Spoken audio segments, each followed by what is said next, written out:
നമ്മുടെ സമൂഹത്തിൽ നമുക്ക് ചുറ്റും ജീവിക്കുന്ന, വേദനിക്കുന്ന, നിരാലംബരും രോഗികളുമായ സഹോദരങ്ങളിലേക്ക് നന്മയുടെ കരം നീട്ടുവാൻ ശമരയാൻ ഞങ്ങൾ ഒരുക്കുകയാണ്. പങ്കുവയ്ക്കുന്ന ക്രൈസ്തവ സ്നേഹത്തിൻ്റെ ഈ മഹനീയ സാക്ഷ്യാനുഭവത്തിലേക്ക് ഏവർക്കും സ്വാഗതം.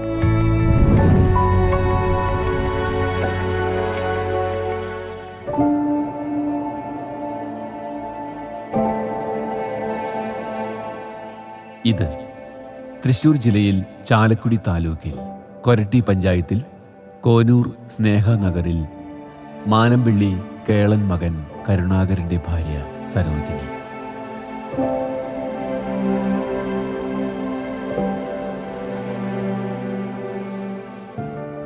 എൻ്റെ പേര് കരുണാകരൻ. എൻ്റെ ഭാര്യയുടെ പേര് സരോജിനി. കല്യാണം കഴിഞ്ഞിട്ട് പിന്നെ ഇപ്പോൾ ഒരു 10-15 വർഷം മുമ്പാണ് ഇങ്ങനെ ബ്രസ്റ്റിൻ്റെ അവിടെ ഒരു തടിപ്പ് തോന്നി മെഡിക്കൽ കോളേജിലൊക്കെ കൊണ്ടുപോയി, ചാലക്കുടി ഹോസ്പിറ്റലിൽ കൊണ്ടുപോയി കാണിച്ച്. അപ്പോൾ അവിടെ ടെസ്റ്റ് ചെയ്തവർ അവിടെ നിന്നൊരു ചെറിയൊരു ഇതെടുത്തിട്ട് ടെസ്റ്റ് ചെയ്ത് നോക്കിയപ്പോഴാണ് ഇത് മെഡിക്കൽ കോളേജിൽ കൊണ്ട് കാണിക്കാൻ പറഞ്ഞു. അവിടെ കൊണ്ട് സർജറിയിലൊക്കെ കാണിച്ച് കഴിഞ്ഞപ്പോൾ എല്ലാ ടെസ്റ്റുകളും കഴിച്ച് കഴിഞ്ഞപ്പോൾ പറഞ്ഞത് ക്യാൻസറിൻ്റെ ഇതാണ്, തുടക്കമാണ്. അപ്പോൾ അതുകൊണ്ട് ഈ ബ്രസ്റ്റ് റിമൂവ് ചെയ്യേണ്ടി വരുന്നു. അങ്ങനെ അവിടെ ചേർത്ത് 1 മാസത്തോളം അവിടെ കിടന്ന് കഴിഞ്ഞ് മാറിപ്പോന്നു. ഇവർ ഒരു ക്യാൻസർ രോഗിയാണ്. 15 വർഷമായി രോഗം തുടങ്ങിയിട്ട്. ഇപ്പോൾ സർജറി കഴിഞ്ഞ് തുടർ ചികിത്സ നടന്നുകൊണ്ടിരിക്കുന്നു. ഞാൻ ഭർത്താവ് തണ്ടലുവാനായിട്ട് 1.5 കൊല്ലം വരെ കിടപ്പായിരുന്നു. അപ്പോൾ എൻ്റെ മക്കൾ പഠിപ്പിക്കാൻ പറ്റാണ്ടായി. ഇപ്പോൾ ഞാൻ ഒരു വീട്ടുപണിക്ക് പോയായിരുന്നു. അവിടെ വെച്ചിട്ട് എനിക്ക് ഈ ബ്രസ്റ്റിലൊരു തടിപ്പ് കണ്ട. അപ്പം അതൊരു ടീച്ചറായിരുന്നു അവിടുത്തെ മുതലാളി. ആ ടീച്ചർ പറഞ്ഞു, സരോജിനി വേഗം ഡോക്ടറെ കാണു, സരോജിനിക്ക് അറിയാൻ പാടില്ല ഈ രോഗത്തിനെ പറ്റിയെന്ന് പറഞ്ഞു. അങ്ങനെയാണ് ഞങ്ങൾ ചാലക്കുടി ഗവൺമെൻറ് ആശുപത്രിയിൽ പോയി. രാത്രി റോയി എന്ന് പറഞ്ഞൊരു ഡോക്ടർ ഞങ്ങൾക്ക് ഒരു കത്ത് തന്നു. ആ കത്ത് കൊണ്ട് ഞങ്ങൾ തൃശ്ശൂർ മെഡിക്കൽ കോളേജിൽ പോയി. അവിടെ ചെന്നപ്പോഴാണ് ഈ ക്യാൻസർ എന്നുള്ള മോട്ടർ കാണുമ്പോൾ തന്നെ തലകറയാണ്. എൻ്റെ അമ്മയ്ക്ക് ക്യാൻസർ ആയിരുന്നു, എൻ്റെ മൂത്താകൾക്ക് ബ്രെയിൻ ട്യൂമറായിരുന്നു. അപ്പൊ എനിക്ക് പറ്റുള്ളൂ ദൈവത്തെ പ്രാർത്ഥിച്ചു. അങ്ങനെ ചാലക്കുടി ആശുപത്രിയിൽ ഞങ്ങൾ 2 ആളും തൃശ്ശൂർ മെഡിക്കൽ പോയി. ഒരു മോഹൻ ഡോക്ടർ കണ്ടു. മോഹൻ ഡോക്ടർ ചെക്കപ്പുകൾ കഴിഞ്ഞപ്പോൾ എൻ്റെ ഭർത്താവിനോട് പറഞ്ഞു, പേടിക്കണ്ട കേട്ടാ, ഇത് നല്ല റിസൾട്ടാന്ന് പറഞ്ഞു ടെസ്റ്റുകളൊക്കെ ചെയ്ത് കഴിഞ്ഞപ്പോൾ. അപ്പം ഞാൻ വിചാരിച്ചു, നല്ല റിസൾട്ട് എന്ന് പറഞ്ഞപ്പോൾ ഞാൻ വിചാരിച്ചു എനിക്ക് കുഴപ്പമൊന്നുമില്ല എന്ന് പറഞ്ഞു. എനിക്ക് കാലിൻ്റെ കൂച്ചു വരെ മുടി ഉണ്ടായിരുന്നു. എൻ്റെ മുടിയൊക്കെ പോകുമല്ലോ. അന്ന് എനിക്ക് 24 വയസ്സ് കഴിഞ്ഞിട്ടുണ്ടായുള്ളൂ. അങ്ങനെ അവിടുന്ന് ചികിത്സകൾ തുടങ്ങി. പിന്നെ ഭർത്താവിനോട് പറഞ്ഞു, ഈ റിസൾട്ടും കൊണ്ട് നിങ്ങൾ ക്യാൻസർ വാർഡിലേക്ക് വരാൻ പറഞ്ഞു. അപ്പം തന്നെ ഞാൻ തല കറങ്ങി. അവിടെ ഒരു കസേരയിൽ ഞാൻ ഇരുന്ന് തല കുനിച്ചിരുന്നു. അപ്പോഴേക്കും പുള്ളീനെ എൻ്റെ അടുത്തുനിന്ന് മാറ്റി ഗ്രില്ലിൻ്റെ അപ്പുറത്താക്കി കാരണം ആളപ്പോഴേക്ക് ഓടി വന്നു. അപ്പോൾ സാറില്ല, നിങ്ങളവിടെ നിന്നോ, ഞങ്ങളുണ്ട് ഇവിടെ നോക്കാമെന്ന് പറഞ്ഞു. അപ്പം ഡോക്ടർ എന്നോട് പറഞ്ഞു, കുട്ടികൾ 8ലും 10ലും പഠിക്കുന്ന കുട്ടികളല്ലേ, അതുകൊണ്ട് അമ്മയുടെ ഒരു ബ്രസ്റ്റ് മൊത്തം റിമൂവ് ചെയ്താൽ അമ്മ ഇനിയും 10-25 കൊല്ലം ജീവിച്ചിരിക്കുമെന്ന് പറഞ്ഞു. അപ്പം അന്ന് എനിക്ക് അത്ര പ്രായമുള്ള കാരണം എനിക്ക് മടിയായിരുന്നു. അപ്പം എനിക്ക് ആ സമയത്ത് എന്നെ കോഴിക്കോട് ആശുപത്രിയിൽ അറ്റൻഡറായിട്ട് എന്നെ വിളിച്ചായിരുന്നു 7-ാം തീയതി. ആ 7-ാം തീയതി ഞാൻ ജോയിൻ ചെയ്യാൻ സാറിനോട് ചോദിച്ചു, സാറേ അത് കഴിഞ്ഞിട്ട് പിന്നെ ആഴ്ചയിൽ ഞാൻ വന്നാൽ മതിയാ ഓപ്പറേഷത്തിന്? എനിക്ക് ആ ജോലി ഒരാഴ്ച പോയി ഞാൻ ജോയിൻ ചെയ്തിട്ട് വരാം സാറേ എന്ന് പറഞ്ഞപ്പോൾ സാറ് പറഞ്ഞു, തനിക്ക് കുട്ടികളെ വേണോ ജോലി വേണോ ചോദിച്ചു. അപ്പോഴാണ് ഞാൻ ഈ രോഗത്തിൻ്റെ സീരിയസ് കണക്കാക്കിയത്. അങ്ങനെ ഡോക്ടർ പറഞ്ഞപ്പോൾ ഞാൻ ആ ജോലി വേണ്ടാന്ന് വെച്ചു.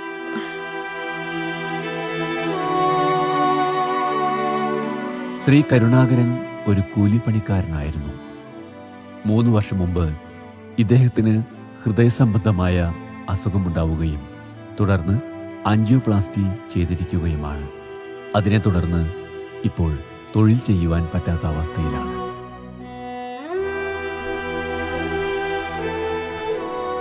വരുമാനം എന്ന് പറഞ്ഞു കഴിഞ്ഞാൽ ഞാൻ ഈ കൂലിപ്പണിക്ക് പോകണത് മാത്രമേ ഉള്ളൂ. അന്ന് കുട്ടികളൊക്കെ പഠിച്ചുകൊണ്ടിരിക്കുകയായിരുന്നു. ഒരാണും ഒരു പെണ്ണും പഠിക്കണം. അവർക്കുള്ള ചിലവ് നോക്കണം, അവരെ സ്കൂളിൽ പറഞ്ഞയക്കണം, അതിൻ്റെ ഇടയ്ക്ക് ട്രീറ്റ്മെൻറ്റ് അത് നോക്കണം. അങ്ങനെ പരിചയമുള്ള ആൾക്കാരും അവരൊക്കെ ആയിട്ട് കുറേ സഹായിച്ചു. അത് കഴിഞ്ഞിട്ട് പിന്നെ കീമോതെറാപ്പി, പിന്നെ റേഡിയേഷൻ, ഇതിനൊക്കെ ഇവിടുന്ന് ഡെയിലി പോകണം മെഡിക്കൽ കോളേജിലേക്ക്. അങ്ങനെ പലരോടും കാശ് കടം മേടിച്ചു അങ്ങനെയൊക്കെയാണ് ഡെയിലി പോയിരുന്നത്. 12 ദിവസത്തെ റേഡിയേഷനും അതുപോലെ കീമോതെറാപ്പി അതൊക്കെ കഴിഞ്ഞു. അപ്പോൾ ഒക്കെ ആലോചിച്ചൊക്കെ വരുമ്പോൾ ഭയങ്കര ബുദ്ധിമുട്ടായിരുന്നു. ഈ ആളാണെങ്കിൽ ഭക്ഷണം കഴിക്കില്ല, അങ്ങനത്തെ അവസ്ഥയ്ക്ക് എന്തുട്ട് കൊടുക്കാൻ പറ്റുക. ഈ ബ്ലഡ് റേഡിയേഷൻ കീമോതെറാപ്പി ആണെങ്കിൽ അവർ ബ്ലഡ് ടെസ്റ്റ് ചെയ്തിട്ട് അതിൽ കൗണ്ടൊക്കെ നോക്കും. കൗണ്ട് നോക്കണമെങ്കിൽ എന്തുട്ടാ വേറെ വല്ല മരുന്നുകളൊക്കെ കൊടുക്കണം, അല്ലെങ്കിൽ അന്ന് നടക്കില്ല. അങ്ങനെയൊക്കെയാണ്. അത് കഴിഞ്ഞിട്ട് പിന്നെ 2-3 കൊല്ലത്തോളം ഭയങ്കര ബുദ്ധിമുട്ടാന്ന് വെച്ചാൽ ഇവരെ നോക്കണം, പിള്ളേരെ പറഞ്ഞയക്കണം, സ്കൂളിൽ പറഞ്ഞയക്കണം, പണിക്കും പോകണം. എന്നിട്ട് പിന്നെ പിള്ളേർ ചേച്ചി വന്നൊന്ന് സഹായിക്കും പിള്ളേരൊക്കെ പറഞ്ഞയക്കാനതിനൊക്കെ. ഞാൻ കൂലിപ്പണി അതെ പറമ്പ് പണി, തെങ്ങിൻ്റെ ആൾക്കാർ അങ്ങനത്തെ ഒക്കെ ഇട്ടിട്ടുണ്ട്. അപ്പോൾ അങ്ങനെ കുറേ കാശ് കടം വന്നു, കടവും പലരോടും കടം മേടിച്ചിട്ടൊക്കെയാണ് ഇതൊക്കെ ചെയ്തിരുന്നത്.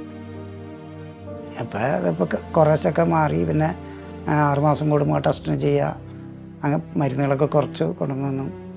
പക്ഷെ അതിൻ്റെ കുറേ കടങ്ങളുണ്ടായിരുന്നു. പിന്നെ അതിനിടയ്ക്കാണ് ഞാൻ ഇങ്ങനെ പറഞ്ഞപ്പോൾ ഒരു 2-3 കൊല്ലം മുമ്പ് ഒരു ദിവസം പണിക്ക് പോയി വന്നു കഴിഞ്ഞപ്പോണ്ട് ഉറങ്ങാൻ കിടന്ന നേരത്താണ് പെട്ടെന്നൊരു നെഞ്ചിൽ വേദന. അപ്പോൾ തന്നെ വണ്ടി വിളിച്ച് ചാലക്കുടിക്ക് കൊണ്ടുപോയി. അപ്പോൾ പറഞ്ഞു ഇതിവിടെ പറ്റില്ല, മെഡിക്കൽ കോളേജിലേക്ക് പോകണം, മെഡിക്കൽ കോളേജിലേക്ക് പോവാന്ന് പറഞ്ഞു. അപ്പോൾ അവരവർ മെഡിക്കൽ കോളേജിലേക്ക് ഒന്ന് എത്തിയിട്ടോ എന്ന് പറഞ്ഞു. അന്നാ സെൻറ്റ് ജെയിംസിൽ പോവാം, അതും പറ്റില്ല. എന്നാൽ അങ്കമാലി പോവാ, അത് പറ്റില്ല. അങ്ങനെ അപ്പോളേക്ക് കൊണ്ടുപോയി. 3 ദിവസം 3 ലക്ഷം രൂപ ഇടത്തില്ല. ഞാനന്ന് എൻ്റെ കയ്യിൽ പറഞ്ഞപ്പോൾ അന്ന് പണിക്ക് പോയാൽ ആ പണിക്കാശ് മാത്രമുണ്ട്. അങ്ങനെ പല ആൾക്കാരോടും ഇവിടെ അന്നത്തെ സ്ഥലം MLA അവരൊക്കെ ആയിട്ടും പറഞ്ഞു പൈസ കൊടുത്തു. അപ്പോളിലാണെങ്കിൽ 3 ദിവസം കിടന്ന് അത് കുറവായി. പിന്നെ അതിന് ശേഷം വന്ന മരുന്നുകൾ അതാ അങ്ങനെ ഭയങ്കരമായ മരുന്നുകളാണ്. ഒരു 10-12 തരം മരുന്നുണ്ട് എനിക്ക് പുള്ളിക്കാരത്തേക്ക്.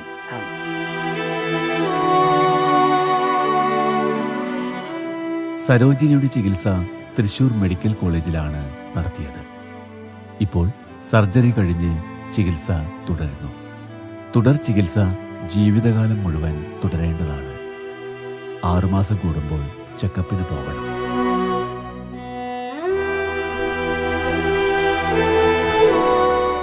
അങ്ങനെ 12 ഹീമോ ചെയ്തു, ദിവസം പോയി.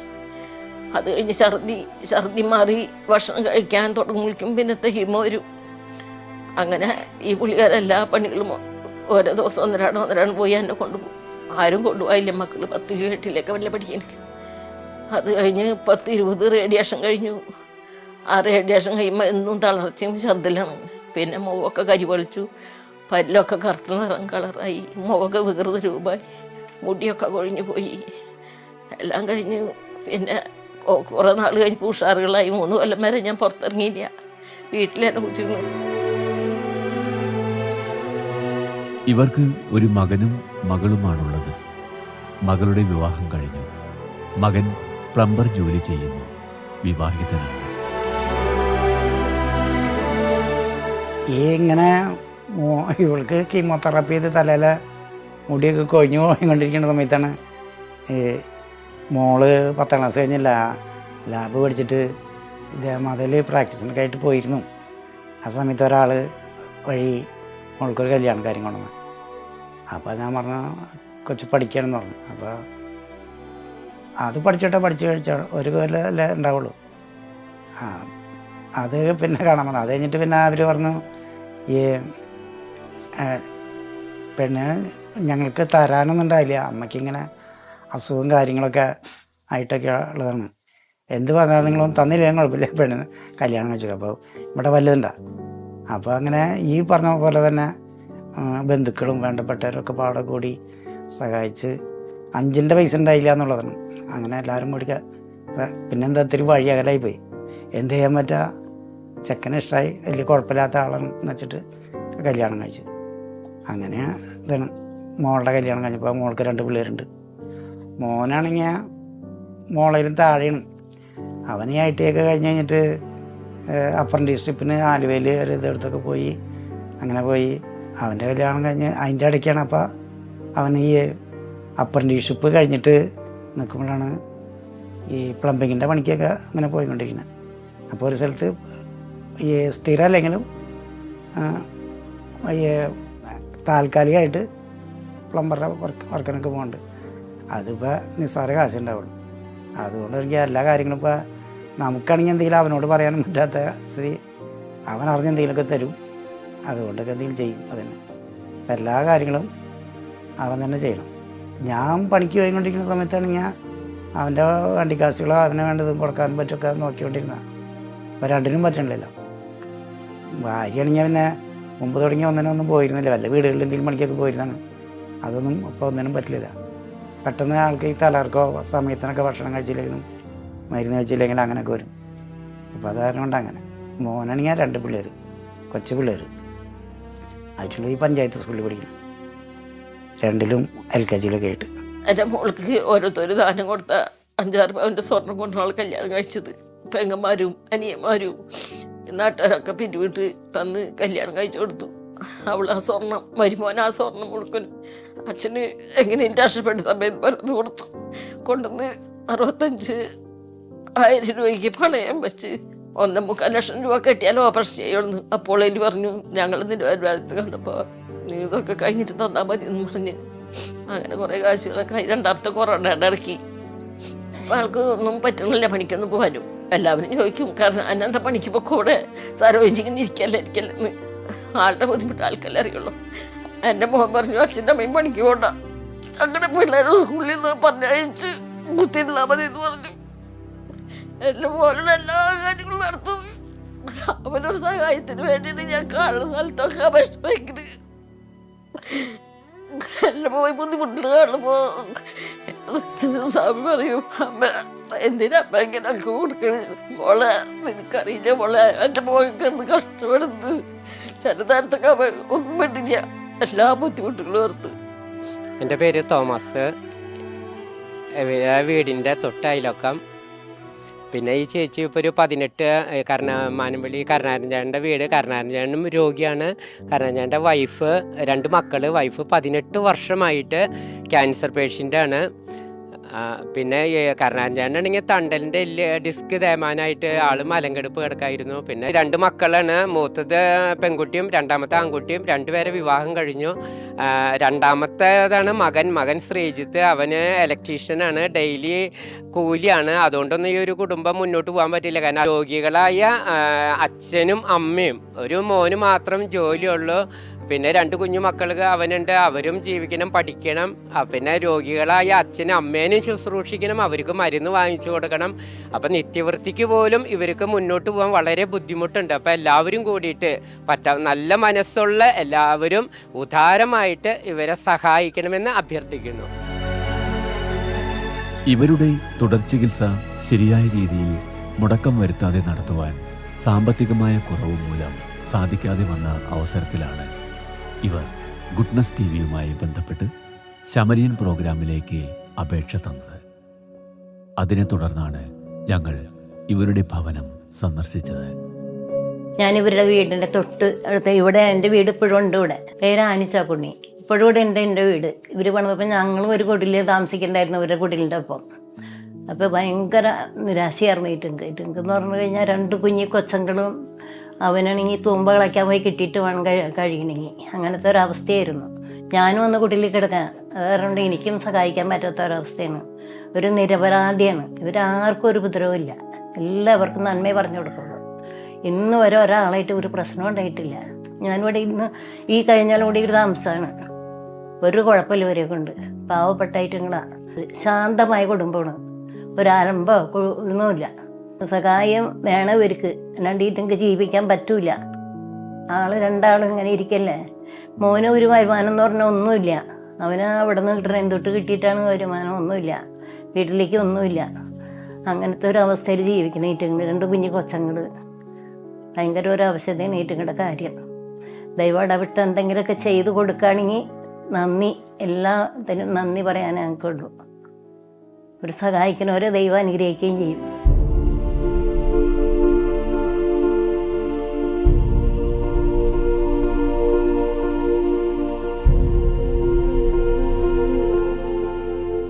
എൻ്റെ പേര് ജോണി. ഞാൻ ഇവിടെ അയൽവക്കത്ത് താമസിക്കുന്നതാണ്. ഇവർ കുറച്ച് നാളായിട്ട് ഒരു 5-8 വർഷമായി ഇവർക്ക് ഭയങ്കര ബുദ്ധിമുട്ടും പ്രശ്നങ്ങളും രോഗമൊക്കെ ആയിട്ട് ഇവർ മുന്നോട്ട് പോയിക്കൊണ്ടിരിക്കുകയാണ്.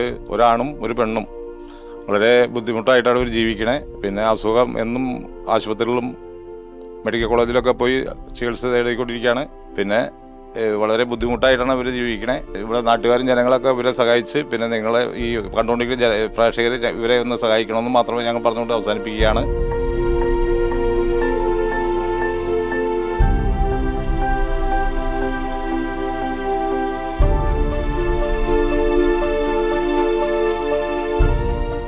സരോജിനിയും കരുണാകരനും കുടുംബവും ഇവിടെ താമസമാക്കിയിട്ട് 34 വർഷമായി. 18 വർഷമായിട്ട് സരോജിനി ഒരു ക്യാൻസർ രോഗിയെ ആണ്. അതിന് ഉള്ളിൽ കരുണാകരന് ബ്ലോക്കും അസുഖങ്ങളും തണ്ടൽ വേദനയും എല്ലാം വന്നു. മലങ്കടുപ്പായി കിടപ്പായിരുന്നു. അങ്ങനെ ഒരുപാട് കഷ്ടപ്പെട്ടിട്ടാണ് ഇവർ ഇവിടെ ജീവിച്ചു പോകുന്നത്. പള്ളിക്കാരും സംഘടനക്കാരും പഞ്ചായത്തും അയൽവക്കാരും നാട്ടുകാരും എല്ലാവരും അവരെ സഹായിച്ചു. അങ്ങനെയാണ് ഇവർ കുടുംബം മുന്നോട്ട് പോകുന്നത്. മോനും മരുമകളും ഒരു ചെറിയ ജോലിക്കാണ് പോകുന്നത്. അത് കുട്ടികളുടെ പഠിത്തവും ഭക്ഷണവും ഇവരുടെ മരുന്നും കാര്യങ്ങൾക്കൊന്നും തികയണില്ല. അതുകൊണ്ട് ഇവരെ ഇത് കാണുന്ന പ്രേക്ഷകർ ഇവരെ മനസ്സറിഞ്ഞ് ഇവരെ സഹായിക്കണം. ഇവരുടെ ജീവിതം മുന്നോട്ട് പോകാനായിട്ട് ഇവരെ സഹായിക്കണമെന്ന് അഭ്യർത്ഥിക്കുന്നു. ഇപ്പോൾ ഇവർ ഇവരുടെ അവസ്ഥയും ആവശ്യങ്ങളും നമ്മുടെ മുൻപിൽ തുറന്നു പറയുകയാണ്. വീടിനൊക്കെ അപേക്ഷിച്ചിരിക്കുമ്പോഴാണ് വീട് അനുവദിച്ച് കിട്ടിയത് 2 കൊല്ലം മുമ്പായിട്ട് ലൈഫിൽ നിന്ന്. അത് 4 ലക്ഷം രൂപ. അപ്പോൾ ഇത് ആകാന്ന് വെച്ച് കഴിഞ്ഞാൽ ഈ സ്ഥലമാണെങ്കിൽ 4 സെൻറ്റ് പഞ്ചായത്തിൽ നിന്ന് തന്നതാണ്. അത് ഒരു കണക്കിന് ഓരോരുത്തരുടെ കൈയും കാലം പിടിച്ച് ഈ 4 ലക്ഷം ഉണ്ടെന്ന് പരതിയില്ല. അങ്ങനെ എന്തെങ്കിലും പറഞ്ഞാൽ കടം കടത്തേണ്ട കൂടെ ഇപ്പം പണിക്ക് പോകാൻ പറ്റില്ല. ഭയങ്കര ശ്വാസം മുട്ടും, നടക്കുമ്പോൾ തന്നെ ഭയങ്കര കതപ്പും അതൊക്കെയാണ്. അങ്ങനെ കുറേ ആൾക്കാരൊക്കെ സഹായിച്ച് ഇത്രയും വരെയൊക്കെ എത്തി. പുള്ളിക്കാരത്തിക്കാണെങ്കിൽ സമയത്തിനൊക്കെ ഇതികൾ കഴിച്ചില്ലെങ്കിൽ ശരീരക്കാർ പറയിൽ വരും. പിന്നെ ഈ 2 കിലോയിൽ കൂടുതലുള്ള ഭാരമൊക്കെ എടുക്കേ എന്തെങ്കിലുമൊക്കെ ചെയ്യുമ്പോൾ ആ കൈ പെട്ടെന്ന് നീര് വരും. അപ്പോൾ ഭയങ്കര പനി വരും. ആ കൈ മാത്രം ഭയങ്കര പനി വരും. ഭയങ്കര വിറയിലും അമർത്തി പിടിച്ചാലും നിൽക്കില്ല. അപ്പോൾ പിന്നെ പിറ്റേ ദിവസം നോക്കുമ്പോൾ ഈ വിരലിൻ്റെ ഇവിടെ വരൊക്കെ നീരല്ലേ, ആ വിരലിൻ്റെ ഇടകളിലൊക്കെ ഭയങ്കര ചുവപ്പ് വരും, ചുവപ്പ് നിറവും. പിന്നെ അത് പഴുക്കും. പിന്നെ അതിനുള്ള മരുന്ന് പറ്റും. അങ്ങനെ ഒരു എന്താ പറയുക, ഫാർമസി പേരാണ് ഇവിടെ. അല്ലേ 2 കൂട്ടർക്കും മരുന്നുണ്ട്. അങ്ങനെ ഇരിക്കുമ്പോഴാണ് അപ്പോൾ ഇവിടെയൊക്കെ പലരോടും അപേക്ഷിച്ച കൂട്ടത്തിൽ ഇവിടെയും നിങ്ങളോടും അപേക്ഷിച്ചിരുന്നത്. 10 വർഷത്തിലധികമായിട്ട് ഞാൻ ഇവിടുത്തെ മെമ്പറാണ്. ഇവരെനിക്ക് അന്ന് മുതലും അതിന് മുന്നും എനിക്കറിയാവുന്നതാണ്. വളരെ ചെറിയ വീട്ടിൽ നിന്ന് ബുദ്ധിമുട്ട് അനുഭവിച്ച് വന്നവരാണ്. ചേച്ചിക്ക് ക്യാൻസർ പിടിപെട്ടും അത് കഴിഞ്ഞ് കരുണാകരൻ ഓരോ അസുഖങ്ങളും എപ്പോഴും അസുഖങ്ങളാണ് ഇവർക്ക്. അതിൻ്റെ ഭാഗമായി കൊണ്ട് നമ്മൾ പഞ്ചായത്തിൽ നിന്ന് ചെറിയ വീടായിരുന്നു, അത് വീടാറായി ഇരിക്കുമായിരുന്നു. പഞ്ചായത്തിൽ നിന്നാണ് ഈ വീട് ഇപ്പോൾ നൽകിയത്. പഞ്ചായത്തിൽ നിന്ന് 4 ലക്ഷം രൂപ കൊടുത്തിട്ടാണ് വീട് അവർ പണിതത്. എന്നും അസുഖങ്ങളാണ്, നല്ല ബുദ്ധിമുട്ട്. ഒരു മോൻ ജോലിക്ക് പോയിട്ടാണ് കാര്യങ്ങൾ നടത്താനായിട്ട്. അവനാണെങ്കിൽ ഡെയിലി വേജസ് ആയിട്ട് മെഡിക്കൽ കോളേജിൽ പോകുന്നത്, സ്ഥിരമായിട്ടില്ല. അപ്പം നിസ്സാര പൈസയാണ് കിട്ടുന്നത്. അതുകൊണ്ട് പിന്നെ എല്ലാ കാര്യങ്ങളും നടക്കണം, മരുന്ന് മേടിക്കണം. അച്ഛനും അമ്മയ്ക്കും ഒക്കെ എപ്പോഴും മരുന്നാണ്. ഇവർ വളരെ ദുരിതമനുഭവിക്കുന്ന ആളുകളാണ്. അപ്പോൾ അവർക്ക് പറ്റാവുന്ന സഹായങ്ങൾ ചെയ്തു കൊടുക്കണമെന്നാണ് എനിക്ക് അഭ്യർത്ഥിക്കാനുള്ളത്. നിങ്ങളുടെ എല്ലാ സഹായങ്ങളുണ്ടെങ്കിലാണ് അവർക്ക് ഇനി മുന്നോട്ട് പോകാൻ സാധിക്കുള്ളൂ. അതിന് ഉള്ള കാര്യങ്ങൾ ചെയ്തു കൊടുക്കണമെന്നാണ് എനിക്ക് പറയാനുള്ളത്. ജീവിതത്തിൻ്റെ ഈ സായാഹ്ന വേളയിൽ അല്പം ആശ്വാസത്തിനായി ഇവർ പ്രതീക്ഷയോടെ കാത്തിരിക്കുന്നു. ഗുഡ്നസ് ടിവിയുടെ നല്ലവരായ പ്രേക്ഷകർ നൽകുന്ന സഹായ സഹകരണങ്ങൾക്കായി ഇവർ പ്രാർത്ഥനാപൂർവം അഭ്യർത്ഥിക്കുകയാണ്. ഞങ്ങളുടെ ഇത്തരം കാര്യങ്ങളെക്കുറിച്ച് ഗുഡ്നസ് ടി വിയിലൂടെ പ്രേക്ഷകരിലെത്തിച്ച ഗുഡ്നസ് ടി വിയുടെ ആളുകൾക്കും എല്ലാവർക്കും നന്ദി പറഞ്ഞു. അതോടൊപ്പം തന്നെ ഈ കണ്ടുകൊണ്ടിരിക്കുന്ന പ്രേക്ഷകർ ഞങ്ങളുടെ വിവരങ്ങളൊക്കെ അറിഞ്ഞ് ഞങ്ങളെ എന്തെങ്കിലും സഹായിക്കണമെന്ന് വിനീതമായി അപേക്ഷിക്കുന്നു. ഞാൻ ഈ തൊട്ടയൽക്കത്തുള്ള ഒരു താമസക്കാരനാണ്. കരുണാകരൻ ചേട്ടൻ്റെ. കരുണാകരൻ ചേട്ടൻ കൂലിപ്പണിയെടുത്താണ് ഇവിടെ കുടുംബം പോറ്റിയിട്ടുണ്ട്. ഇപ്പോൾ 10-24 വർഷമായിട്ട് ഇവിടെ ചേച്ചിക്കും ചേട്ടന് ബ്ലോക്കിൻ്റെ അസുഖമായിട്ട് കുറേ നാൾ പണിക്ക് പോകാണ്ടും കാര്യങ്ങളും ബുദ്ധിമുട്ടുകളും കഷ്ടപ്പാടുമായിരുന്നു. കുട്ടികളെ പഠിപ്പിക്കാനും കുറേ കഷ്ടപ്പാടുകൾ കഴിച്ചു. അങ്ങനെ ഇരിക്കുകയാണ് 24 വർഷമായിട്ടുണ്ടാവും. 2 പേർക്കും അസുഖം വന്ന് പിടിപെട്ട്, ഭാര്യയ്ക്കാണെങ്കിൽ ഒരു ജസ്റ്റ് മാറ്റി വയ്ക്കേണ്ടി വന്നു. അങ്ങനെ കുറേ കാശുകളും ചിലവുകളൊക്കെ ആയി. ഇപ്പോൾ നാട്ടുകാരും ഇവിടെയുള്ള പുരുഷഗണത്തിൽ നിന്നൊക്കെ സഹായിച്ചാണ് അവർ മുന്നോട്ട് ഇങ്ങോട്ട് പോകുന്നത്. ഇപ്പോഴും കഷ്ടപ്പാടാണ്. പിന്നെ ഈ കണ്ടുകൊണ്ട് ഇരിക്കുന്ന പ്രേക്ഷകരെ പരമാവധി ഇവരെ സഹായിക്കണമെന്ന് വിനീതമായി അപേക്ഷിച്ചുകൊള്ളു. ഇത്തരം കാര്യങ്ങളിൽ ഇവരെ ഉദാരപൂർവം സഹായിക്കുന്ന സന്മനസ്സുള്ള ധാരാളം മനുഷ്യരുടെ കൂട്ടായ പ്രവർത്തനങ്ങൾ നമ്മൾ നേരിട്ട് അനുഭവിച്ചു കൊണ്ടിരിക്കുന്ന ഈ അവസരത്തിൽ പ്രതീക്ഷാപൂർവം ഞങ്ങൾ ഇവരുടെ ഈ അപേക്ഷ നിങ്ങൾ സമക്ഷം സമർപ്പിക്കുകയാണ്. ഞങ്ങൾ തൊട്ടടുത്തുള്ള അയൽക്കാരാണ്. പിന്നെ ഇവരുടെ കാര്യങ്ങളൊക്കെ ഞങ്ങൾക്ക് എല്ലാ കാര്യങ്ങളും അറിയാം. ഇവർ 2 പേരും അസുഖക്കാരാണ്. എന്നും മരുന്നും ഒക്കെ ആയിട്ടാണ് അവരുടെ ജീവിതങ്ങൾ മുന്നോട്ട് പോകുന്നത്. അവർക്ക് ബുദ്ധിമുട്ടിലാണ് അവരുടെ ജീവിതം. പിന്നെ ഒരു മോൻ പോയിട്ടാണ് അവർ കഴിഞ്ഞുകൊണ്ട് പോകുന്നത്. പിന്നെ എല്ലാവരും സഹായിക്കുന്നു. അങ്ങനെ സഹായിച്ചാണ് എല്ലാവരും മുന്നോട്ട് ജീവിക്കുന്നത്. അങ്ങനെയൊക്കെയാണ് ഞങ്ങൾ കണ്ടുവരുന്നത്. ഞങ്ങൾ തൊട്ടയൽക്കാരാണ്. അതൊക്കെ തന്നെ കാര്യങ്ങൾ. ഇത് കണ്ടുകൊണ്ടിരിക്കുന്ന പ്രേക്ഷകർ അവരെ സഹായിക്കണമെന്ന് അപേക്ഷിക്കുന്നു. ഓരോ ദിവസവും കടന്നു പോകുന്ന ജീവിതഭാരങ്ങളുടെ തുടർചലനങ്ങൾ നമുക്ക് കാണാതെ പോകാനാവില്ലല്ലോ.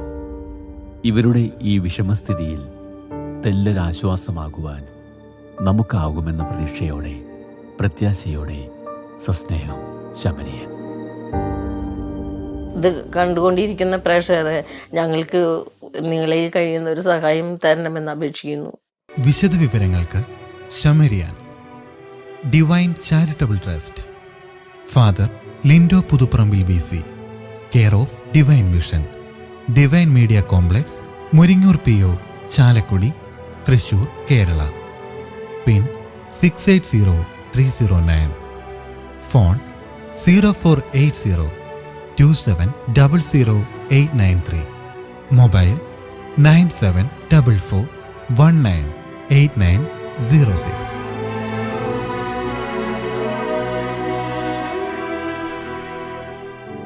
മിശിഹായിൽ ഏറ്റവും സ്നേഹം നിറഞ്ഞ പ്രിയ സഹോദരരെ, ഇന്ന് ഞാനായിരിക്കുക തൃശ്ശൂർ ജില്ലയിലെ ആളൂർ പഞ്ചായത്തിലുള്ള കൊമ്പടിഞ്ഞമക്കൽ എന്ന സ്ഥലത്തെ മേരിമുത്താണ്. കഴിഞ്ഞ ദിവസങ്ങളിൽ ഗുഡ്നസ് TVയിലെ സമ്മരീൻ എന്ന പ്രോഗ്രാമിലൂടെ ഞങ്ങൾ നിങ്ങളുടെ മുൻപിൽ ഈ സഹോദരിയെ കൊണ്ടുവന്നിരുന്നു. ഒത്തിരിയേറെ രോഗാവസ്ഥയിലൂടെ കടന്നുപോയിക്കൊണ്ടിരിക്കുന്ന ഒരു കുടുംബമാണ് മേരിയുടേത്. ഒത്തിരിയേറെ ശാരീരിക അസ്വസ്ഥതകളുണ്ട്. ഒരുപാട് സമയം നിൽക്കുന്നതിന് ബുദ്ധിമുട്ടാണ്. ഇടയ്ക്കിടയ്ക്ക് തലകറങ്ങി വീഴുന്ന ഒരു പ്രശ്നമുണ്ട്. ഭർത്താവ് 2 വർഷം മുമ്പ് മരിച്ചുപോയതാണ്. 2 മക്കൾ ഉള്ളതിൽ ഒരു മകള് സംസാരിക്കാൻ സാധിക്കാത്ത അവസ്ഥയിലാണ്. അതുപോലെ മകൻ കുടുംബമായിട്ട് ജീവിക്കുന്നു. ഒത്തിരിയേറെ സാമ്പത്തിക ബുദ്ധിമുട്ടുകൾ നടന്നുപോയിക്കൊണ്ടിരിക്കുന്ന ഒരു കുടുംബമാണ് മേരിയുടേത്. അനുദിന ചികിത്സാ ചെലവുകൾക്ക് തന്നെ നല്ലൊരു തുക മേരിക്ക് എടുക്കേണ്ടി വരുന്നുണ്ട്. അതിനുള്ള സഹായങ്ങൾ പലരിൽ നിന്നും സമാഹരിച്ചു വരുന്നു. ആ ഒരു സമയത്താണ് ഗുഡ്നസ് TVയെ സമീപിക്കാൻ ഇടയായത്. ഞങ്ങൾ നിങ്ങളുടെ മുൻപിൽ മേരി അവതരിപ്പിച്ചു. ഒത്തിരിയേറെ ആളുകൾ മേരി സഹായിക്കുവാനായിട്ട് ചെറിയ ചെറിയ സഹായങ്ങൾ ഗുഡ്നസ് ടിവിയിലേക്ക് അയക്കുകയുണ്ടായി.